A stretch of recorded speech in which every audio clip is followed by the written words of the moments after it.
Think positive, be positive. Magandang umaga sa inyo lahat, Luzon, Visayas, Mindanao, and Universe. Maulan na umaga. Yan, o. Tingnan nyo mga lods. Basa yung kalsada. Kaya, sarap sana matulog, pero kailangan bumangon kasi may trabaho pa. Ngayong umaga, napagtripan namin gumawa ng Baby. ano to? Chicken macaroni. So yan, check nyo na lang guys. Naka-ready na yan. Kagabi pa yan. Excited na kaming gumawa niyan. Kaya naantok na kami. Kaya ready na namin. Yan o. Macaroni, chicken, carrots, mayonnaise, pasas, pickles, sibuyas. Yan. Ito. Inumpisahan na namin. Kasi gutom na. So sa kalahating kilong pasta, yan, isang balot ng mayonnaise, 920 ml ba yan? Yan, no? So ubusin mo yan dyan guys, para masarap. Pagkatapos mo yan ilagay dyan, siyempre sumutin mo yan kasi sayang. Sumutin mo yan, Boss George. Siyempre, imekos-mekos mo yan para mabalanse yung yung pagkalat ng ng mayonnaise, no? So dapat ma-coat lahat ng macaroni. Tapos naman yan, ilagay mo yung carrots. So isang buong carrots yan. Siguro mga 2 oras kung hiniwa yan. Siyempre, halo-halo ulit. Halo ng ihalo para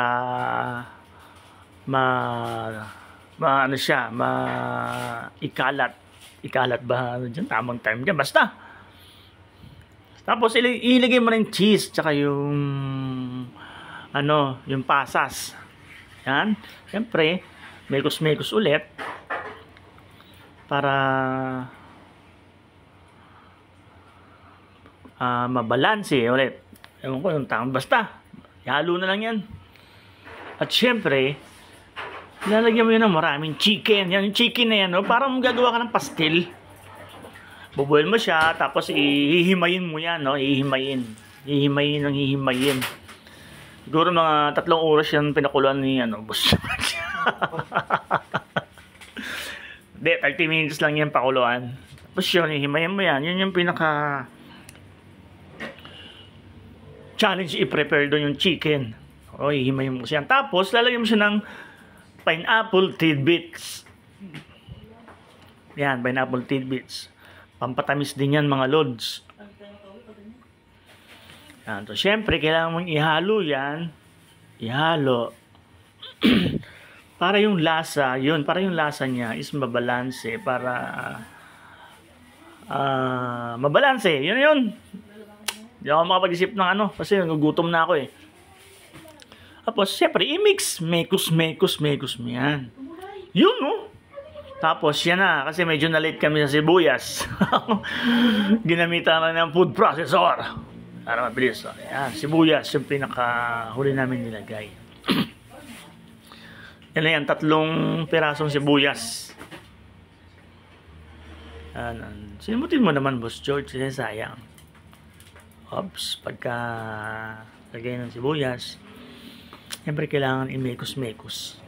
Mekos yun, lalagyan mo ng pickles para mabango. Kapakasarap niyang pickles na yan, no? Kapaka-paborito ko yan. Uy! Tapos, yun, medyo bumalikwas yung cellphone.